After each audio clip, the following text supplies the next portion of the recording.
আসসালামু আলাইকুম। অত্যন্ত গুরুত্বপূর্ণ দৃষ্টি আকর্ষণ।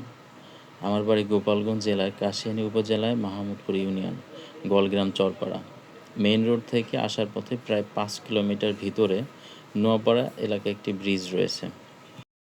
কিন্তু দুঃখজনকভাবে এই ব্রিজের দুই পাশের রাস্তা অবস্থা খুবই খারাপ। রাস্তা ভেঙে খালে চলে যাচ্ছে।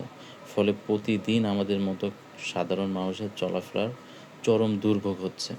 অসুস্থ রোগী, পরিবহন, এমনকি সাধারণ যাতায়াত সব কিছু মারাত্মকভাবে বাধাগ্রস্ত হচ্ছে।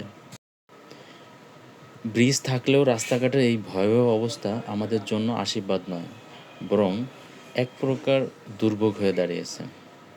তাই স্থানীয় প্রশাসন, জনপ্রতিনিধি এবং সরকারের প্রতি আমার আন্তরিক অনুরোধ, দয়া করে এই ব্রিজের দুই পাশের রাস্তা সংস্কার ব্যবস্থা করুন। দয়া করে আমাদের এলাকাবাসীকে এই দীর্ঘদিনের ভোগান্তি থেকে মুক্তি দান করুন। আমি এই ভিডিওটি শুধুমাত্র আমাদের বাস্তব পরিস্থিতি সবার চোখের সামনে আনার জন্য তৈরি করেছি। আশা করি আপনারা দেখবেন, শেয়ার করবেন এবং আমাদের পাশে দাঁড়াবেন। আসসালামু আলাইকুম।